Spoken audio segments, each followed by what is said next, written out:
Hong Kong Escape, Day 2. Please double check, make sure that you have your passport right now. Okay? I want you to check one more time. Okay, thank you, Mr. Guapo. So, maganda, Mr. Guapo, get ready.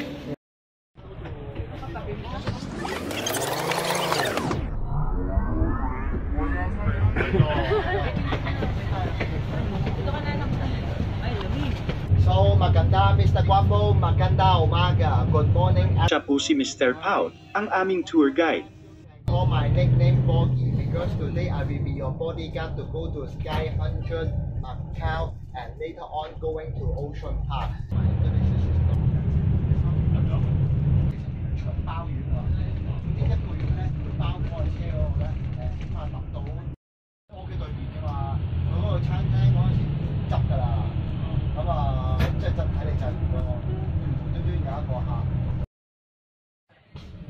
Siya naman si Ma'am Irene, tour guide din namin siya. Magandang umaga. Yeah, first of all, I'd like to introduce myself first. My name is Irene. Yeah. Usually I like to address Namangha ako nung myself. sabihin niya na siya ay kapatid ni Jackie Chan. Yeah, Irene Chan here. If you don't see him, don't feel disappointed because you see. Sky 100.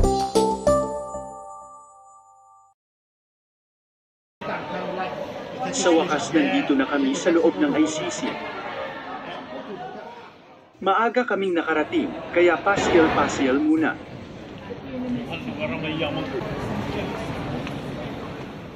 Siyempre, nag-snack na rin kami. Tamang-tama, pagkatapos mag-snack, ay open ang yung Sky 100. Inabot na namin sa Lady Guard yung ticket namin.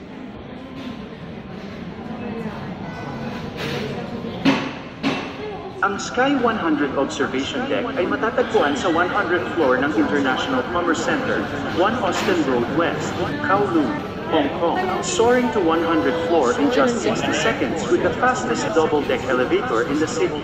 It only takes 1 minute to reach Sky 100 at 393 meters above sea level, where you can submerge yourself in an unobstructed bird's-eye view of Hong Kong. Ang ticket booth ay nasa first floor.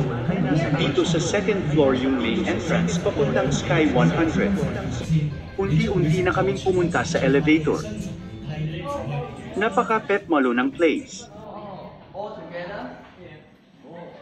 Very excited na kaming lahat marating ang Sky 100. Andito na kaming lahat sa loob ng elevator. Sa sobrang bilis ng elevator, ay hindi namin naramdaman ang pag-andar.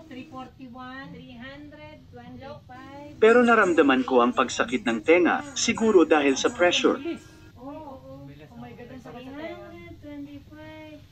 Ayan na po, 393 meters po. Above sea level na po kami.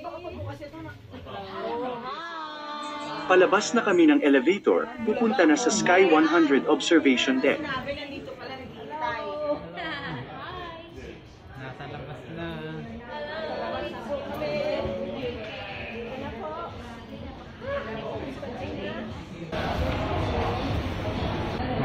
Magkano kaya hulog niyan? $20.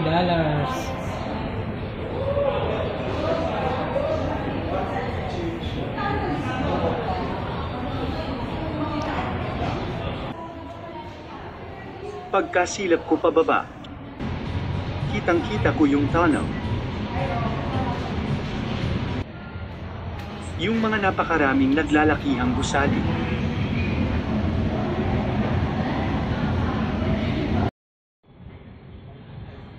Sa aking pag-iikot, ay halos matano ko ang buong Hong Kong.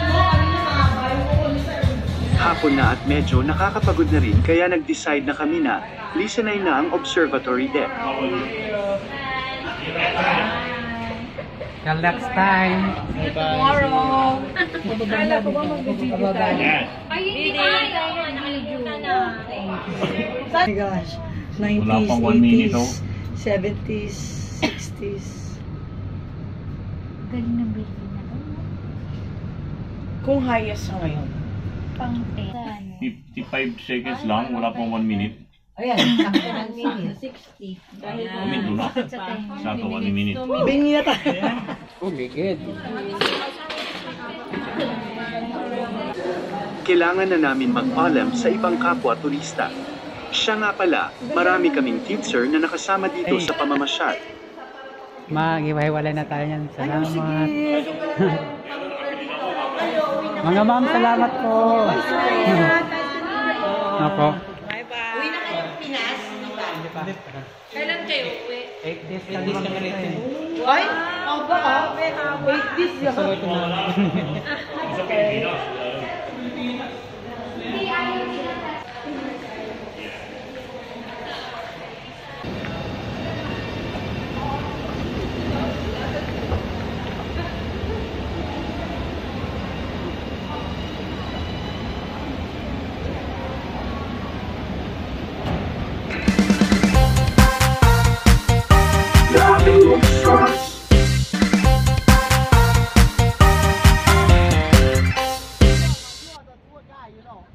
The Avenue of Stars ay matatagpuan sa Victoria's Harbor, Chim Cha Choy, Hong Kong.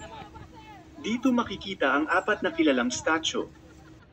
Statue of Bruce Lee.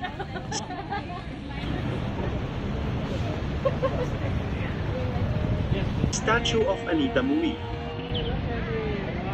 Statue of MacDowell. At ang Hong Kong Film Awards statue. Andito rin ang handprint ng mga sikat actors and actresses. Jackie Chong.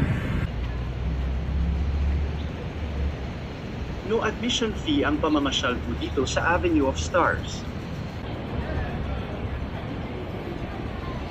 Gising.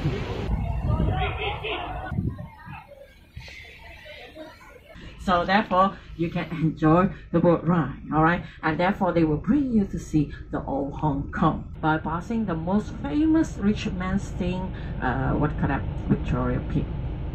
Okay. Hong Kong's Jumbo Floating Restaurant.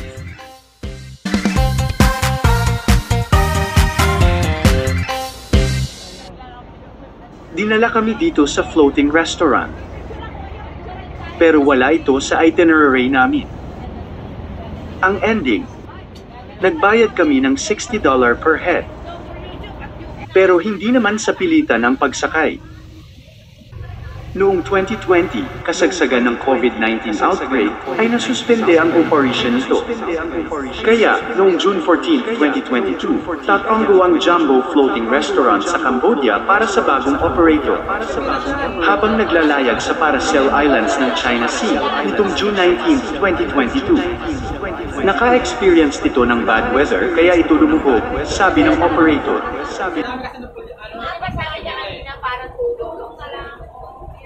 Alam nyo ba na nagkaroon din ng floating restaurant ang Pilipinas, ang Jumbo Kingdom Manila, operated in Manila Bay, kaya lang nagsarado ito pagkalipas ng 8 taon.